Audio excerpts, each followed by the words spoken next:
What is going on, everyone? Welcome back to the channel. It's been a minute since I said what is up and now what's up, but whatever. The Samsung Galaxy S3 is one of those phones that I actually owned for a little bit, and I was debating on whether I should use it as the main phone. Now hear me out. This was like a couple years ago. I think I had an iPhone 6 Plus. No, I had an LG G2 as a main phone, and I'm like, you know what? I want to upgrade this and that, but this was at a point where I was like, I don't know if I want to upgrade or even downgrade to a phone. Like, I don't want to use my phone that much, this and that. And I was looking at the Samsung Galaxy S3. I'm like, man, this phone has everything I need. A front camera, a removable back, removable battery, removable storage. Really the only thing it's missing is the fingerprint sensor, but at that time when I was planning on getting this, there weren't really too many phones out there with fingerprint sensors. I would say the year was about maybe 2016, 2015, so around the same time I started this channel, which is pretty crazy to think. So in terms of that, me and this phone have a little bit of history, not too much though. I did own the Galaxy S4 for a little bit of time as a main phone, but really the Galaxy S3 is one of those phones that I owned. I kind of bought a lot of them just to kind of mess with because they're really fun phones to mess with. But in my opinion, this is one of the craziest and one of the most influential Androids ever made, in my opinion. Now that's probably wrong for a lot of people, but it's my opinion, so what are you gonna do, blame my opinion? But here's the thing, okay, this thing came out in 2012, okay, and that was almost 7 years ago, dude. That thing is crazy. This thing, if you're a parent, you probably have a kid that's even younger than this phone, or you might be even a 7-year-old watching this video and this phone is older than you, bro. That's crazy. Now it will turn 7 years in May, so it's not 7 years quite yet, but it is whatever. Now feeling this phone in the hand, I'll tell you right now, this phone is not the most premium feeling thing, okay, but at the time it was released, this thing was earth shattering, okay. This thing had a pretty large screen, especially coming from a Galaxy S2. There were like 30 different variants of that. I think the top one had a 4.5 inch screen, but it was measured kind of weird. This thing has a 4.8 inch screen. And this thing was super solid, okay? It has Super AMOLED display. It's 720p. It's not the sharpest thing ever, but I think it got the job done. It really kind of pushed that AMOLED display technology out to a kind of a broader audience, because the Galaxy S3, Samsung sold a ton of these things, and rightfully so. I mean, I think the Galaxy S3 was a very good phone at the time. And looking at the front, this thing kind of like I wouldn't say revolutionized, but really kind of changed the design of what the Samsung Galaxy S series phones were looking like, because before they were kind of looking all boxy and everything with the home button on the front, but the Galaxy S3 came and kind of like shaped around the edges and everything. And I would say all the phones from the Galaxy S3 to about the Galaxy S7 were kind of influenced by the Galaxy S3. Now you could say the first Galaxy, whatever, I understand, but this phone kind of pushed that, like home button looking good and the overall phone looking good. I don't think the Galaxy S phones look too good in my opinion, but that's very opinionated. The back is removable, like I said, which is really cool. I wish manufacturers would freaking put more removable backs in their things, but whatever. And you also have removable battery and removable storage as well, so that's super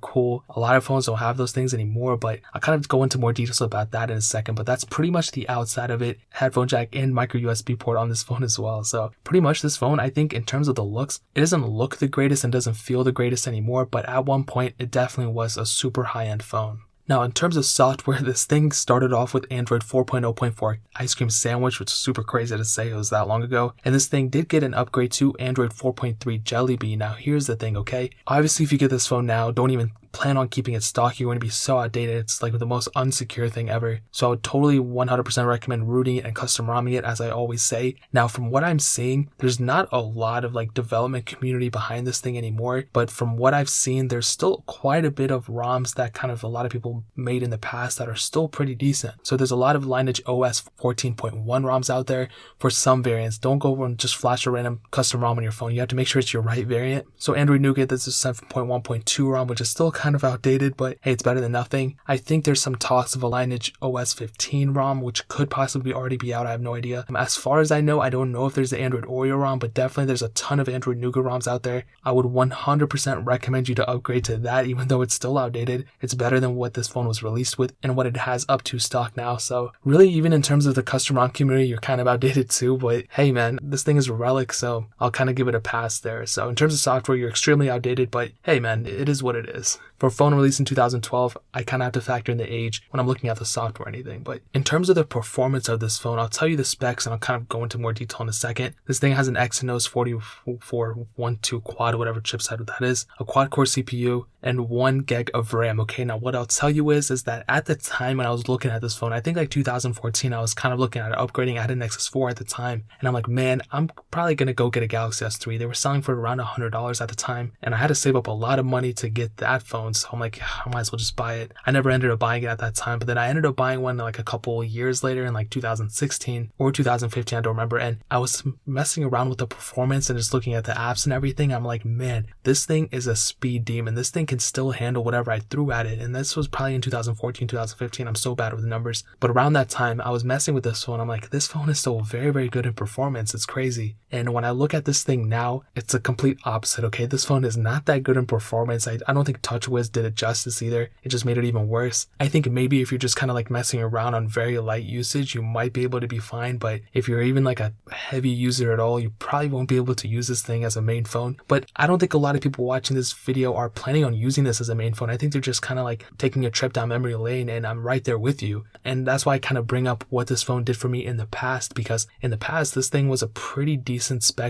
and this thing was selling for hundreds and hundreds of dollars, which is super crazy to think. Like, this thing only had 1 gig of RAM, this thing only had this, a quad-core CPU, whatever. But this thing 100% has still left a mark in like Samsung's legacy, in my opinion, or even just mobile phones, in my opinion. So I'll definitely say that the performance now might not be that good, but in the past, it definitely was pretty decent, in my opinion, okay? Very well above average. One of the fastest phones at the time it was released, which is crazy to think. So that kind of settles the performance thing. It's never easy to kind of go in on a performance of a phone that has like such a huge history like this phone, but someone's got to do it, I guess. But moving on to the camera, this thing had an 8 megapixel sensor on the back, and you can shoot 1080p videos on it. And I think, that's pretty much where it ends at, man. I think it's a pretty decent camera, okay, for the time, for a 7-year-old camera. If I was using this camera now, I probably would kind of be, unsatisfied with it, to say the least. But I think for it being, a 12, almost a 7-year-old device with a 7-year-old camera in it, I can't really blame it. If you're in decent lighting conditions, then I'm guessing you're fine. But if you even plan on doing like low light photography with this thing, it's probably not going to be the best. This thing also had a 1.9 megapixel front-facing camera. You can shoot 720p videos on it, which is technically HD, so I'll give it that. And I'll say that both the front and the back camera are going to be a little bit below average if you're planning on using it today. But if you're looking at it as to like kind of like a throwback kind of thing, then at the time of its release, dude, this thing was a pretty good camera. And I remember watching a lot of reviews and a lot of people talking about it, and they were like, yo, this camera is crazy, it's sick, it's better than the iPhones, this and that. And to think that we're probably going to sound like that in like a couple years when the iPhone 29 is out and like the Samsung Galaxy S14 has arrived or whatever, I don't know. It's going to be pretty crazy to see, like, us kind of looking back at these reviews, even me looking back at my old reviews, being like, man, that's crazy. So I feel like we're already doing that with the Galaxy S3, man. Now, battery life probably wasn't the best on the Galaxy S3. I remember mine that I had for a little bit of time. It really wasn't the best. It had a 2100 mAh battery, and you have to remember, this thing had a removable battery. So even if on stock it wasn't that good, you were able to easily go and get another battery and just swap it out at the time. Or you could even go and get I don't remember what those things are called, bare battery cases or whatever, and get a bigger battery in a case of some sort and be able to get like a 10,000 mAh battery, like a 20,000. I don't remember how big they made them, but you can get an extended battery with like a bigger battery case or whatever and extend your life of the phone that way, man. And that thing was super, super crazy, and I have so much respect for that. That's why I love phones with removable backs and removable batteries, because you can just extend the life of the phone like crazy. If this phone had a built-in battery, who knows, like nobody probably would even talk about it anymore. But because this thing kind of future-proofed itself, because if the battery breaks, if there's a problem, you can easily replace it. That's why I have so much respect for the Samsung Galaxy S3, man. And I'm about to cry right now, but I gotta get through the rest of this video. Some other notable things to note, alright? No fingerprint sensor, like I said, but that's a-okay. The body's pretty much built out of plastic, but a lot of the phones released in 2012 were, so I'm not going to give it too much flack. The Super AMOLED screen on this thing at the time was pretty good. It's probably one of the best things about this phone. And even now, like, it's not horrible. I think the PPI isn't like extremely low. It's 306.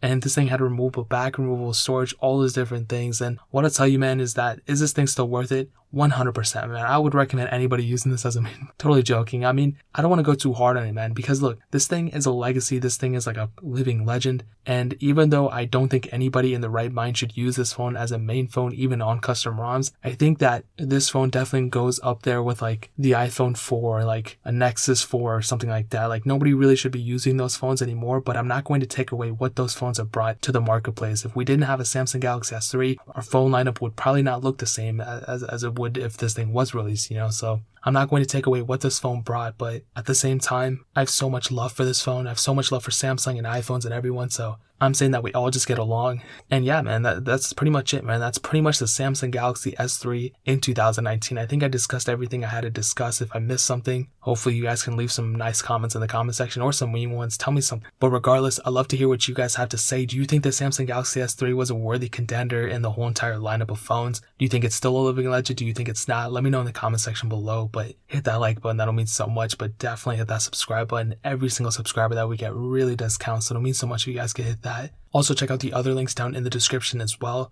My Twitter, my Instagram, my second channel, all those links are linked down below. I would really appreciate if you guys could check it out. But more importantly than everything else, I love every single one of you guys. And hopefully I'll catch you guys in the next video. Peace out till then.